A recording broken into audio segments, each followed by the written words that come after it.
타인에 대한 연민, 마르사 누스바움, 역자 임현경, 출판은 RH 코리아. 제가 한 독서는 2020년 11월 13일부터 12월 3일까지 읽었습니다. 영어 제목은 The Monarchy of Fear라고 이야기를 하고 있습니다. 한 문장으로 책을 정리하자면 우리가 통제하지 못하는 상황에 대한 인간의 원초적 감정인 두려움이 우리를 분노하게 하고 혐오하게 하고 시기하게 한다. 한 문장만 더 덧붙이자면 역시나 불확실한 상황에 대한 인간이 가질 수 있는 감정인 희망이 우리로 하여금 이 두려움을 극복하게 한다 정도가 되겠습니다. 두 문장 정리가 되었네요. 요약하겠습니다. 서문 2016년 미 대통령 선거일에 저자는 일본에서 벌어진 한 시상식에 참석 중이었다. 정치적 혼란인 뉴스와 트럼프의 당선을 보면서 저자는 혼란스러운 마음을 설명해내기 위해서 인간의 감정을 탐구하기 시작한다. 이내 그녀가 발견한 것은 미국인들의 두려움이 진짜 문제이며 다양한 두려움들이 우리로 하여금 분노, 혐오, 시기를 생산하게 하며 그녀는 이 과정에 대한 생각을 떠올리기 시작했습니다. 저자는 자수성가한 아버지, 또 필라델피아에서 상류층 부유한 가정에서 살았습니다. 여성에 대한 아버지의 태도는 오직 딸에게만 예외적이었으며 나머지는 굉장히 구시대적이었습니다. 저자는 영국 홈스테이 경험으로 사회적 환경과 구조적 문제가 개인에게 미치는 영향을 깨닫게 되었습니다. 학창시절 베리 골드워터 같은 자유주의자들의 주장이 결국에는 인종 간 분리주의를 옹호하기 위한 수단이 되는 것을 보고 그로부터 멀어졌습니다. 다니던 학교에서는 예술 수업을 통해서 감정이 가진 힘을 알게 되었습니다. 그녀는 여러모로 특권적인 지위를 누리고 살았지만 여성으로서의 차별은 또한 경험했습니다. 그런 환경에서 자란 저자라고 소개하고 있습니다. 1장입니다. 오해가 아닌 이해를 위하여. 오늘날 미국인들은 통제할 수 없는 삶에 대해 무력감을 느끼고 이내 두려움을 느낀다. 두려움은 외부 집단을 타자화해버리고 그들 탓을 하는 것으로 이어집니다. 이것은 우파와 좌파 모두 마찬가지라고 말하고 있습니다. 그녀는 지금 상황이 절망적이지만 그렇다고 과거가 더 낫거나 완벽한 것은 아니라고 지적합니다. 그러니 지금 상황을 과장해서 설명하거나 향수에 빠지기보다는 우리는 더 나은 미래를 만드는 노력을 기울여야 한다고 말합니다. 두려움에 휩싸여서 사고하기를 멈춰서는 안 될 것입니다. 저자는 두려움을 옹호하는 한 사람과의 가상의 대화를 소개합니다.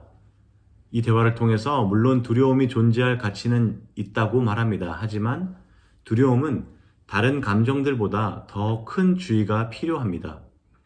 정당한 근거가 있는 두려움, 사려 깊은 공적 수위로 걸러진 두려움은 정당하다고 말합니다. 그렇다면 두려움은 유독 민주주의에서만 더 유해한 것인가? 라고 물으며 그렇다고 대답합니다.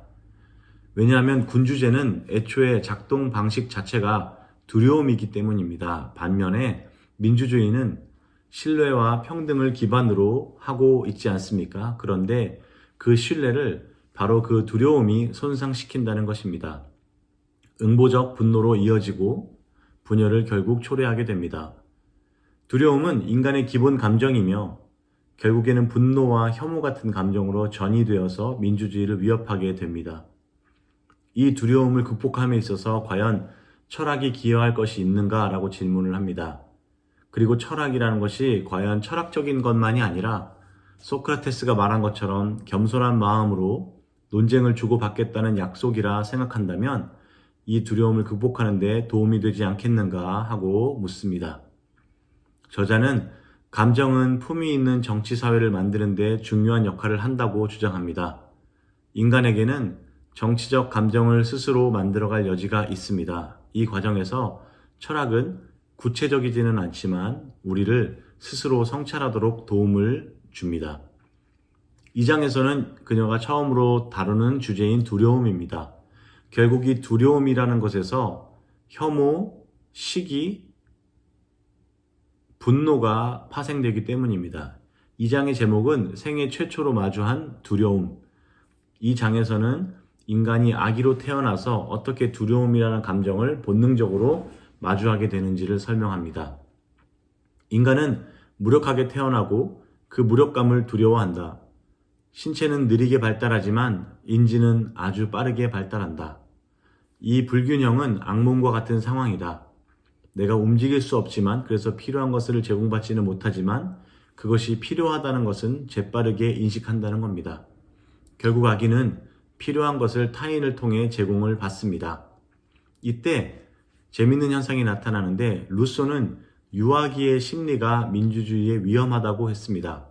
왜냐하면 아주 약한 아기들은 그 약함 때문에 군주적이 되어 부모를 통치하기 때문입니다. 이때 아기들이 먼저 경험하는 것은 두려움입니다. 우리는 자기에게 해와 또는 유익이 되는 것에 대한 기본적인 반응으로 좋다 혹은 싫다는 감정이 생겨납니다. 두려움은 매우 원초적인 감정이며 본능적입니다. 또한 두려움은 원시적이며 반사회적입니다. 두려움을 느끼기 위해서는 사회생활이라는 것이 필요하지 않으며 오직 나와 나에게 위협적인 세상만 있으면 되기 때문입니다. 그녀의 말입니다. 사실 두려움은 지독한 자기애적 감정이다. 어떤 형태로 뿌리 내리든 타인에 관한 모든 생각을 몰아낸다. 유아의 두려움은 전적으로 자신의 신체에 집중되어 있다. 심지어 타인을 걱정할 수 있는 수준으로 자란 후에도 두려움은 타인에 대한 걱정을 몰아내고 자신만 생각하는 어린아이 같은 상태로 우리를 되돌린다. 무력한 인간의 아기가 원하는 것을 얻을 수 있는 방법은 한 가지뿐이다. 바로 타인을 이용하는 것이다. 그러면 아기들은 어떻게 이 자기중심적 사고를 벗어나는가? 그것은 마치 군주제에서 민주주의로의 이동과 같습니다. 이때 타인의 삶을 상상하는 능력이 이를 돕는다고 말하고 있습니다. 아이들과 보호자의 초기 상호작용이 민주주의 사회에서 타인과의 관계를 맺는 양분이 될 수 있을까? 라고 묻습니다. 이것이 바로 그녀의 핵심 질문입니다. 다시 묻겠습니다. 아이들과 보호자의 초기 상호작용이 민주주의 사회에서 타인과의 관계를 맺는 양분이 될 수 있을까? 아기의 이야기로 돌아갑니다. 아기는 부모가 옆에 있을 때 안전하게 놀기 시작합니다. 안정감과 자신감이 건강한 상호관계를 만들기 시작한다. 이 시점에서 아기는 부모를 자기 요구의 확장이 아닌 전인적인 인간으로 인식하기 시작한다. 민주적 자아가 탄생할 준비가 된 것이다. 위니카시라는 학자는 아이들이 타인을 걱정하는 마음을 키우고 가꾸는데 필요한 개념을 정하고 이를 촉진적 환경이라 칭했다.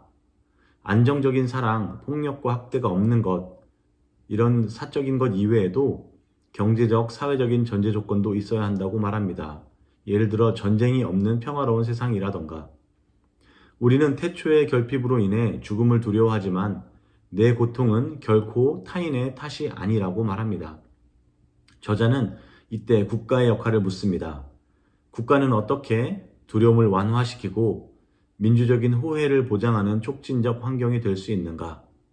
위에서 말한 촉진적 환경을 제공하는 국가의 역할을 묻는 것입니다. 우리는 이렇게 태어나면서 제일 먼저 두려움을 마주하게 되는데 그 두려움 때문에 타인의 탓으로 내가 지금 만나고 있는 고통을 타인의 탓으로 몰아서는 안 된다고 말합니다. 그래서 이 두려움을 극복하기 위해서 국가가 환경을 제공해 줄 수 있는지 묻고 있는 것입니다. 3장에서는 이 두려움이 낳는 괴물 첫 번째 분노입니다. 두 번째는 혐오, 세 번째는 시기심이라고 설명하는데 첫 번째 분노입니다. 두려움 때문에 우리는 분노하게 된다는 게 기본 주장입니다. 미국에는 분노가 넘친다. 성급한 분노는 보복적이 되기도 하는데 이는 미래를 위해 도움이 안 된다. 그리스 비극 오레스테이아의 마지막 장면을 보면 응보적 저주의 끝을 민주주의와 법으로 해결하는 장면이 나온다. 첫째, 피해 복수가 아닌 법적 제도가 도입된다. 배심원의 논쟁을 거쳐서 판결을 내는 과정이다. 둘째, 여신들은 억제되지 않는 분노를 가진 모습에서 이제는 민주사회와 어울리는 모습으로 변화해 간다. 이렇게 고대 그리스에도 분노란 감정은 존재했지만 당시의 사람들은 분노를 우리가 피해야 하며 극복해야 하는 것으로 간주했다. 저자는 자신의 전작에서도 분노를 감정을 다루었지만 그 원인이 되는 두려움은 간과했다고 인정합니다. 정의를 위한 투쟁에서 분노가 반드시 있어야 할 것 같지만 간디, 킹, 만델라의 예외를 들면서 저자는 분노를 철학적으로 분석해 비폭력주의를 지지할 것이다 라고 밝힙니다. 갓난아기처럼 우리는 자신의 불편함이 남의 탓이라 느끼게 된다. 아기의 분노는 결국 박해불안이다. 외부의 위협이 내 고통의 원인이라 인식하여 비난하고 그 가해자는 고통을 받아야 한다고 생각하는 이러한 응보적 사고는 유아기 때부터 발견된다. 성인기가 되면서 우리에게는 긍정적 가능성이 있는 분노와 해롭기만 한 분노가 공존한다. 이 둘을 구분해야 한다. 아리스토텔레스가 말하는 분노는 관심을 기울이는 대상이나 사람에게 부당하게 가해졌다고 생각하는 심각한 피해에 대한 반응이다. 여기서 심각한 피해와 부당함이 주요 요소다. 따라서 분노는 보복을 원하게 되는데 이것이 분노의 구성 요소라는 점이 중요하다. 분노와 보복, 이 둘을 분리해보자. 피해를 되갚는 응보 없이, 보복 없이 부당함에 분노하는 것이 가능하지 않을까? 부모는 자식의 행동을 바로잡기 위해 분노하지만 보복하지는 않을 것이다. 응보성은 늘 존재해왔다. 그러나 응보적 정의는 상황을 해결하지 못한다. 더 나은 미래를 위해서라면 징벌보다 더 나은 방법이 있다. 쭉 논의를 이어가다가 세상은 공정할 거야 라는 믿음 때문에 고통의 순간에 우리는 비난할 대상을 찾게 되고 그럼으로써 통제력을 얻으려 한다. 통제되지 않는 답 없는 상황에 대한 두려움에서 분노가 탄생한다. 보복을 포기하고도 분노하며 부당함에 맞서는 건 가능하다. 마틴 루터 킹은 보복 없이 저항했다. 그도 분노의 역할을 부정하진 않았지만 그것은 억제되어야 한다고 말했다. 적을 상정해서 보복하고 모욕 주기보다는 함께 나은 미래를 만들 가능성을 제시했다. 킹은 미래를 위해서 보복 충동을 거부하고 인류의 안녕과 사법 정의라는 미래를 향해 가자고 제안했다. 우리는 보복 욕구에 사로잡히게 되면 적을 소멸하려 하게 된다. 그것은 결국 나의 소멸도 가져올 것이다. 대안적 삶을 위해서 우리는 행위와 행위자를 구분해야 할 것이다. 이 장을 정리하면 두려움이 우리를 분노하게 한다. 분노는 우리에게 필요한 것이지만 그것이 보복적, 응보적으로 번지는 것은 미래를 위해서 유익하지 않다. 분노하되 보복하기를 포기하자. 이어서 4장입니다. 혐오와 배제의 정치학. 두려움이 낳게 되는 열매로서 첫째 분노, 두 번째는 혐오입니다. 복종을 지배 시스템으로 했던 군주제나 봉건제와는 달리 민주제는 평등을 기반으로 세워졌다. 그러나 민주제에 살고 있는 우리도 불안의 상황에 이 평등을 저버리자는 유혹을 받는다. 많은 이유로 타인을 배제하고 혐오하는 것은 인류의 고질병이다. 배제의 메커니즘에 분노가 있다는 건 확실하다. 그리고 분노만큼 폭력적이지는 않지만 똑같이 해로운 것이 바로 혐오다. 우리는 원초적 혐오와 투사적 혐오를 구분해야 한다. 이 부분이 굉장히 재밌습니다. 원초적 혐오는 두려움처럼 진화적 반응이지만 학습의 영향이 크다. 언어처럼 타고나지만 발현까지는 교육과 시간이 걸립니다. 원초적 혐오는 불결한 것에 대한 구토 반응이다. 그러나 혐오는 단순한 감각 반응만은 아니다. 동일한 냄새에 대해서도 그것이 치즈인가 똥인가에 따라서 다른 인지적 반응을 나타내기 때문이다. 혐오의 대상은 우리에게 동물성을 상기시키는 어떤 것이다. 즉, 우리가 죽을 수밖에 없는 운명임을 상기시키는 대상을 우리가 혐오한다는 것이다 라고 로진이라는 학자는 주장했다.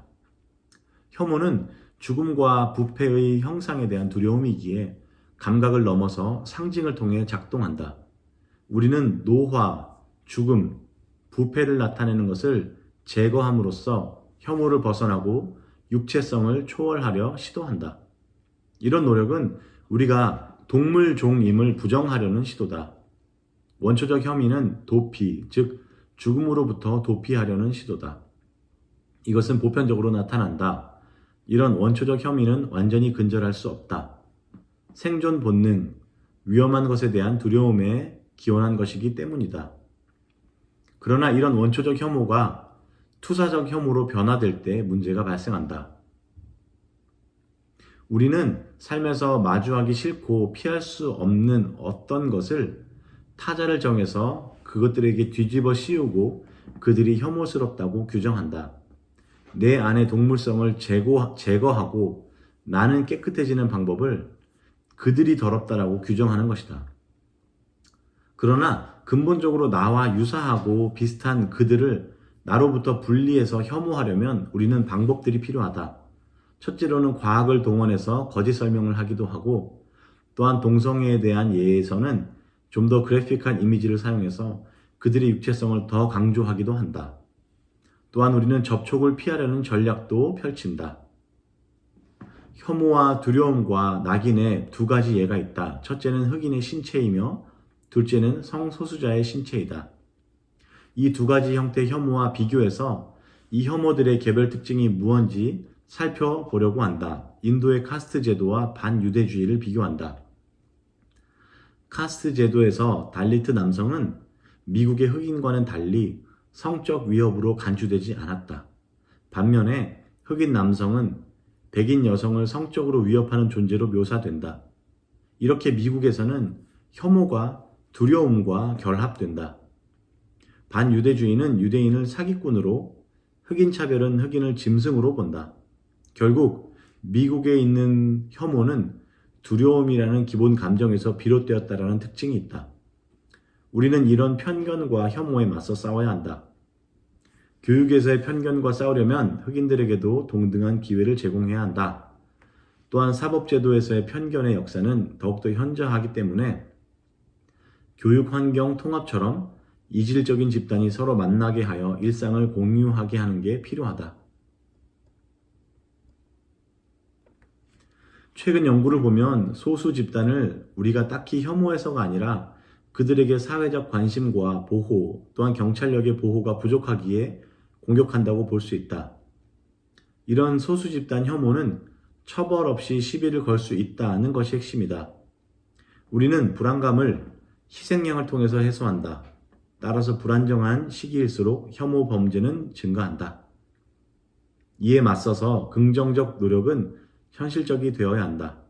가정과 학교, 양육 전반에서, 또한 학교 통합을 위해서는 우리가 따돌림과 낙인을 근절하려 현실적인 노력을 해야 한다고 말하고 있습니다. 5장, 시기심으로 쌓아 올린 제국. 이제 두려움이 낳는 세 번째 열매의 시기심을 이야기하고 있습니다. 여기서는 여성 혐오, 여성 차별을 구체적으로 언급하고 있습니다. 봉건 시대와 달리 민주사회는 시기심이 자라기 좋은 모판이 된다. 시기는 더 나은 미래를 만들기보다 대상의 불행을 바라는 적대적 감정이다. 시기심의 의미는 무엇인가? 그리고 그와 구분해야 할 세 가지 감정은 무엇인가? 그것은 모방심, 질투, 셋째는 지위 불안에 기반한 분노다. 모방은 그저 닮으려는 것일 뿐 상대로부터 뭘 빼앗으려는 것은 아니다. 질투는 적대감을 포함하지만 언제나 병적인 것은 아니다. 반면 시기는 내가 원하는 것이 나에게만 없다는 생각에서 시작된다. 시기는 파괴적인 적대심일 뿐이다. 시기 역시 두려움에서 비롯된다. 내가 간절히 원하는 것을 얻지 못할 것이라는 두려움에서 시기가 태어난다. 멜라니 인클라인이라는 학자는 시기심은 좋은 것들, 예를 들어 영양이나 사랑 같은 것들로부터 분리된 상태인 원초적 불안에 뿌리를 둔다고 보았다. 이런 시기를 있는 그대로 드러내기보다 도덕화시키기 시작하면, 그러니까 도덕의 껍질을 씌우기 시작하면 비난의 정치가 시작된다. 키케로라는 사람도 라이벌에 대한 시기심이 있었으며 그로 인해 과도한 행동을 하게 되었다고 지적합니다. 하지만 키케로는 종국에는 시기심을 이겨냈습니다. 그리고 저자는 미국 건국의 아버지들에게로 돌아갑니다. 이들이 로마 공화정을 사랑하기는 했지만 시기심을 물리치려 노력했다고 말합니다. 그리고 뮤지컬 해밀턴의 이야기를 들려줍니다. 두려움에 사로잡힌 시기심이 민주주의에 얼마나 위험한지를 알 수 있다고 말합니다. 정치적 업적을 위해서는 경쟁이 필수적이다. 그러면 경쟁하려면 반드시 상대를 시기하게 되는가? 그렇지는 않다고 말합니다. 대공황 시기에 두려움을 극복하려는 루즈벨트 행정부는 사회 안전망을 제공했다. 이렇게 국가가 보장해준 최소한의 권리는 개인들로 하여금 시기심을 극복하고 누그러뜨리는 데 도움을 주었다. 이 장을 정리하면 나에게 없는 어떤 결핍이 나로 하여금 시기심을 불러일으켜 상대를 파괴하게 하므로 이 과정에서 국가가 할 수 있는 긍정적인 역할이 있다고 말하고 있습니다. 6장 성차별주의와 여성 혐오. 성에 대한 편견은 보편적이다. 여성들에 대한 트럼프의 혐오 발언들은 당연히 문제적이지만 이 발언들이 대중의 큰 지지를 받은 건 따로 주목해야 한다. 지도자의 자리에 오르려는 여성에 대한 이러한 적대감 역시 두려움에 기반한다. 세 가지 감정이 합작해서 두려움과 적대감을 낳는다. 첫째, 사회로 진출하여 전통적 의무를 거부하는 여성에 대한 분노. 둘째, 성적으로 이해되며 육체성을 떠올리게 하는 여성에 대한 혐오. 셋째, 성공한 경쟁자 여성에 대한 시기심. 그러니까 여기서 저자는 지금 앞에서 다룬 세 가지 감정, 분노와 혐오와 시기심이 모두 여성에게 적용되어 여성 혐오를 낳는다라고 말합니다. 그리고 그 뿌리에는 두려움이 있다고 말합니다. 불안정한 상황, 불안정한 경제적, 정치적 상황으로부터 두려움이 낳고 두려움으로부터 이런 세 가지 감정이 나오며 결국에는 여성 혐오로 이어진다는 말입니다. 성차별과 여성 혐오를 구분하며 시작합니다. 성차별주의는 여성의 능력이 객관적으로 부족하니 그들이 사회 진출하는 것을 제한해야 한다는 생각이다. 19세기 미국에서는 여성의 변호사 개업을 금지한 판결이 있다. 가정이야말로 여성이 기능적으로 적합한 공간이다는 이유였다. 반면 존 스튜어트 밀은 저서 여성의 종속에서 성차별주의의 논리가 빈약함을 지적한다. 여성이 정말로 자연적으로 무능력한 일이라면 굳이 그들의 진출을 막을 필요가 없다고 말한다. 이렇게 간단히 논박된다. 문제는 이런 여성 차별에서 그치지 않고 여성 혐오로 발전할 때다. 이는 특권을 강화하고 방어하려는 측면에서 진행된다. 트럼프의 전략이 바로 여성 혐오다. 물론 좌파 진영에도 여성 혐오는 존재한다. 성차별주의에서 나온 것 같은 말도 잘 살펴보면 사실은 여성 혐오에서 나온 말일 경우가 많다. 정말 성차별주의라면 여성이 무능하다면 그냥 두면 될 일이다. 그런데도 기를 쓰고 막으려는 것은 혐오에서 비롯된다. 그리고 그 혐오는 두려움이다. 그러면 여성 혐오는 무엇인가? 견고한 이해관계를 지키겠다는 남성들의 결심이다. 여성을 집안에 가두려고 하는 시도다. 그러면 사람들은 왜 여성을 집에 가두려고 할까? 남성의 욕구를 지지하고 여성이 희생하기를 바라는 마음에서 그렇게 한다. 어린아이들의 동화 아낌없이 주는 나무가 이런 성 역할을 가리킨다. 모험하는 남성을 묵묵히 지지하고 그 지지하는 것에서 행복을 찾는 어머니, 여성을 그리고 있다. 아낌없이 주는 여성의 이미지는 남성의 불안이 담겨 있다. 네 자리로 돌아가라 하는 혐오는 바로 이런 불안과 분노에서 나온다. 여성이 남성보다 더 뛰어난 학업 성취를 이룬다는 것은 보편적인 현상이다. 대학의 경우는 다행히 여학생의 증가가 남녀 간의 윈윈 내지는 공존을 하게 했다. 하지만 미국 사회 전체로 보면 여성의 사회 진출은 남성의 기회 감소로 이어진다. 하위 중산층 백인 남성이 느끼는 절망감, 그리고 그에 따른 시기심이 커졌다. 여성 혐오에 호소하는 트럼프의 말에 왜 많은 대중이 열광했는가?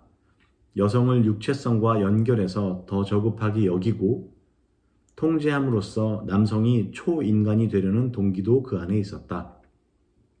여성 혐오는 성적 혐오와 연결되어 존재한다. 육체성은 한계를 또한 죽음을 상징하므로 여성에게 두려움에서 비롯된 혐오를 투사하는 것이다. 이렇게 어떻게 분노, 혐오, 시기가 두려움으로부터 비롯되는지를 탐구한 다음에 7장 그럼에도 불구하고 우리는 나아간다에서는 조금 더 희망적인 전망을 그리고 있습니다. 재미있는 것은 희망이라는 감정을 갑자기 그냥 아무것도 없는 데서 가져고 나온 것이 아니라 지금까지 고찰한 두려움과 희망의 메커니즘이 굉장히 비슷하다는 것에 착안합니다. 예를 들면 이런 것입니다. 희망은 실현 가능성에 전적으로 달려있는 것은 아니다. 결과가 불확실하고 실현 가능성이 전적인 요소가 아니라는 점에서 희망과 두려움은 유사하다. 그렇다면 차이를 만드는 것은 집중의 대상이다.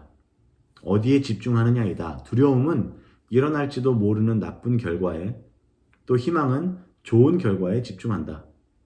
또 다른 차이가 하나 있는데 그것은 두려움에 사로잡힌 사람은 이성적인 사고를 하지 못하지만 희망적인 사람은 더 적극적으로 해결책을 찾을 수 있다. 이렇게 차이는 있지만 두려움과 희망은 하나의 짝패와 같다고 말합니다. 희망은 두려움의 반대편에 있다. 두려움 뒤에는 희망이 있다. 둘 다 불확실성에 반응하지만 각기 다른 방식으로 반응한다. 두려움은 타인의 독립성에 대한 믿음보다 통제하고자 하는 군주의 욕망과 비슷하다. 반면 희망의 정신은 타인의 독립성에 대한 존중, 군주적 야망의 포기, 마음의 확장과 연결되어 있다. 지금과 같은 불확실성의 시대에는 두려움과 희망 모두 작동할 수 있는 환경이다. 둘 중 어느 것을 취하느냐는 우리의 선택이다. 희망을 향해 가는 것은 모든 갈등이 사라지고 모든 사람이 같은 의견을 가지는 것도 아니다. 그저 킹이 예언했듯이 노예 자손과 노예 주인의 자손이 형제애로 한 테이블에 함께 앉는 것이면 충분하다고 말하고 있습니다. 이렇게 말사 너스바움의 타인에 대한 연민, The Monarchy of Fear라는 제목의 책을 살펴보았습니다. 왜 Monarchy of Fear인가? 그것은 두려움이라는 감정이 다른 혐오, 분노, 시기를 낳게 하는 기본적인 감정이기 때문입니다. 그리고 지금과 같은 불확실성의 상황에서 fear라는 감정이 모든 것을 지배해버리기 때문에 마치 모나키와 같다고 말하는 것입니다. 그리고 어렸을 적에 우리가 경험하는 그런 군주적인 느낌을 두려움이 가져오게 하기 때문입니다. 하지만 여기에 맞서서 희망이라는 감정 또한 우리가 가져야 할 것이라고 제시하고 있습니다.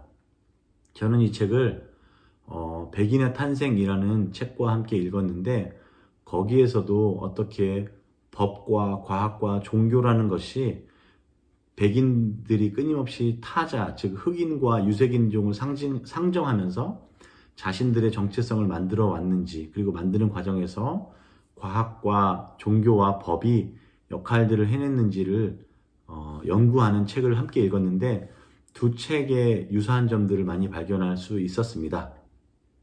우리가 불확실하고 자기의 정체성을 세우기 힘든 그런 시기에 두려움으로 비롯된 이런 여러 가지 불완전한 감정들, 분노와 시기와 혐오, 이런 것들에 사로잡히지 말아야 한다라는 제안이라는 점에서는 유사한 것 같습니다. 두 책을 함께 읽으면 좋을 것 같고요. 미국이라는 나라에서 얼마 전에 또 대선이 있었던 이런 맥락에서 읽기에 아주 좋은 책이었던 것 같습니다.